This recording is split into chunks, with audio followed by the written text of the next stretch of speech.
Account నుంచి మా రాజేష్ అకౌంట్కి 1 లక్ష రూపాయలు వేసాడు. ఆయన క్లాస్మేటు, మొదటి నుంచి ఫ్రెండు. వేసిన గంటలోపే మీకు నా నుంచి 1 లక్ష రూపాయలు వచ్చినాయి, తిరిగి పంపు అని చెప్తే ఫ్రెండ్ వేసాడు, ఫ్రెండ్కు మళ్ళీ పంపాడు. ఈయనకు నేరానికి సంబంధం లేదు, ఈయన ఘోరాలు చేయడానికి అవకాశం లేదు, ఇతని మీద అట్లాంటి చరిత్ర కూడా లేదు.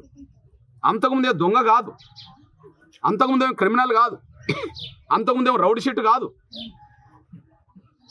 ఎప్పుడైతే తన ఫ్రెండ్ 1 లక్ష రూపాయలు వేసిండో తిరిగి 1 లక్ష రూపాయలు పంపిండు. ఆయనకు సంబంధం ఏంటిది? మీరు పెట్టిన కేసుల్లోనే అంటే A4గా పెట్టారు, మళ్ళా అంటే A1 మీరు వదిలిపెట్టినట్టే. ఇంత సీరియస్గా తీసుకోలే.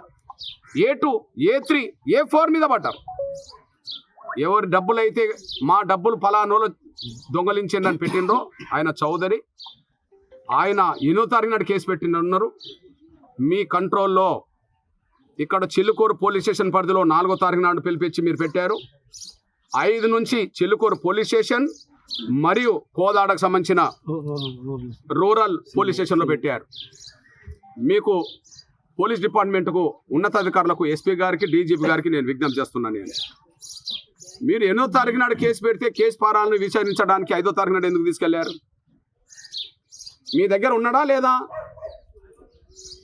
మీ పోలీస్ స్టేషన్లో 5, 6, 7, 8వ తారీఖు వరకు కేసు నమోదు కాకముందు వరకు కూడా మీ కంట్రోల్ ఉన్నా. ఎందుకు పెట్టిండ్రు?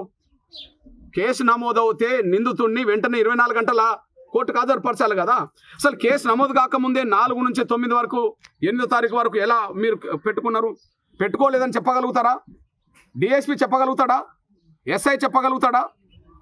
ఇక్కడ ఉండబడే రూరల్ సిఐ, రూరల్ స్టేషన్ చెప్పగలుగుతారా? ఒకవేళ మీరు చెప్పదలుచుకుంటే బహిరంగ ప్రకటన చేయండి.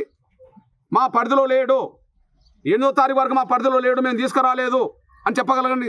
చెప్తే మీ పోలీస్ స్టేషన్లో సీసీ కెమెరాలు ఉన్నాయి కదా, మీ పోలీస్ స్టేషన్లో సీసీ కెమెరాలు ఉన్నాయి కదా. నిన్ననే ఒక సుప్రీంకోర్టు చెప్పేసింది ప్రతి పోలీస్ స్టేషన్లో ఖచ్చితంగా సీసీ కెమెరాలు ఉండాలని చెప్పి. మీ దగ్గర ఉన్నాయి కదా.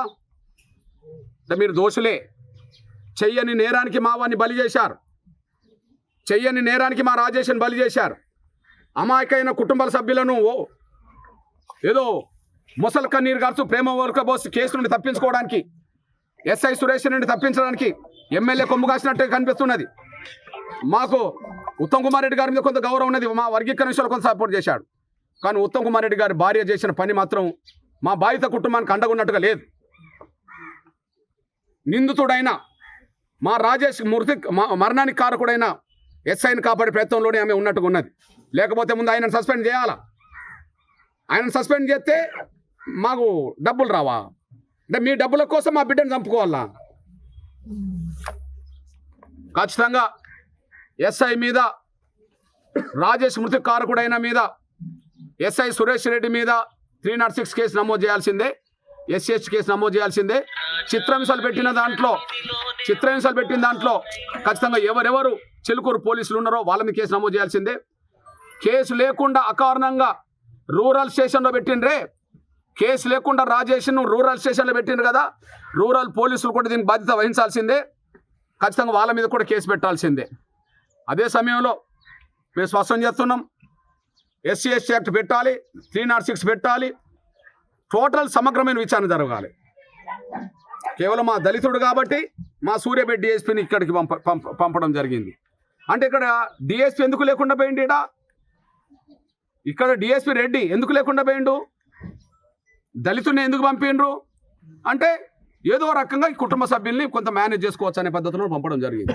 ఇది ఏమైనా కుటుంబ సభ్యుల మనోభావాలు ఎలా చరిత్ర సృష్టించినోడు ఇప్పుడు ఆ చరిత్రని తిరగరాయబోతున్నాడు. అబద్ధాల గోడల్ని బద్దలు కొట్టి నిజాలను రాగా మీ ముందుంచబోతున్నాడు. నిజమైన వార్తల కోసం వెంటనే డౌన్లోడ్ చేసుకోండి రా యాప్ని.